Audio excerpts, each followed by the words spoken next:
Adlaw nga Domingo karon mga kaigsuunan, petsa 2 sa bulan sa Hulyo tuig 2023. Karon ang ika-13 nga Domingo sulod sa tuig ordinaryo. Ang pagbasa kinutlo gikan sa Ebanghelyo sumala ni San Mateo, kapitulo 10, bersikulo 37 ngadto sa 42. Si Jesus miingon, "Ang nagmahal sa iyang amahan o inahan, labaw kay kanako, dili takos nga mahimong tinun-anak ko.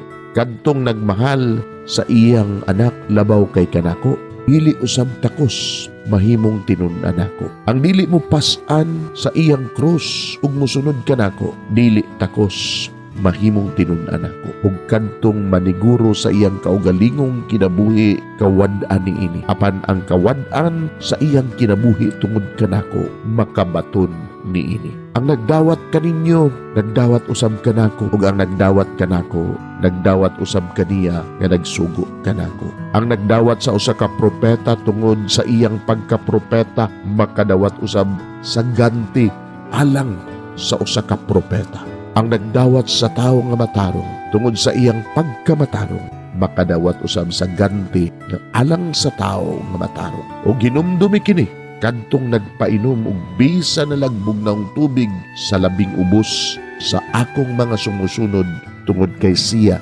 akong sumusunod, gantihan gayon." Mga igsuon, ang Ebanghelyo sa Ginoo. Daygon ikaw, O Kristo.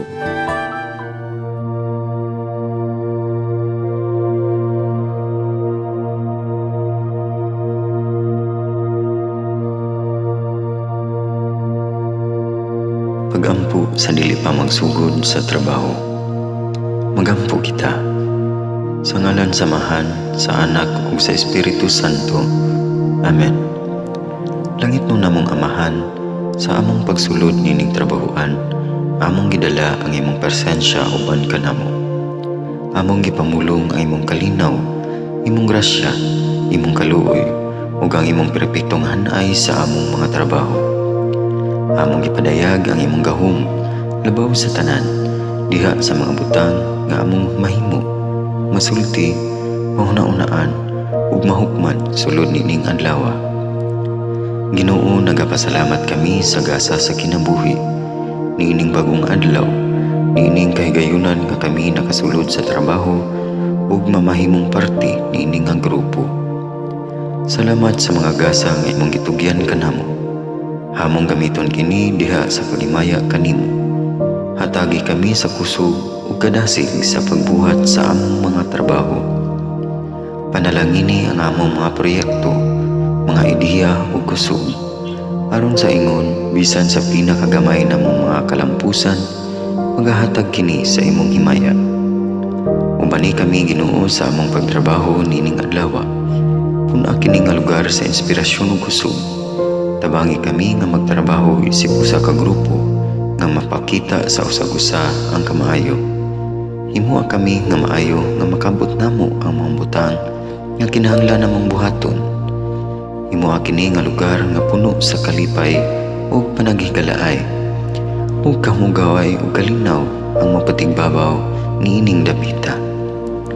Ginoo, kung kami anaa sa kalibog, giyahi kami.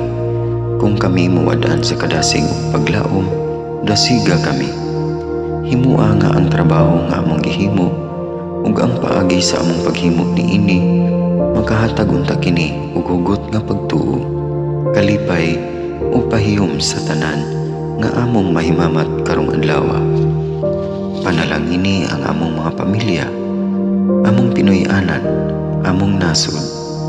Himua nga magmatidud-anon kami sa pagtagad ug pag-amuma sa kalikupan ug sa tanang may kinabuhi, diha sa pagbuhat kanamo sa pagkabuot sa imong pangandoy alang sa hustisya ug kagawasan. O Ginoo, sa among pagbiya nining lugara, tagay kami sa imong panalangin ug kaluoy sa among pagbiyahe.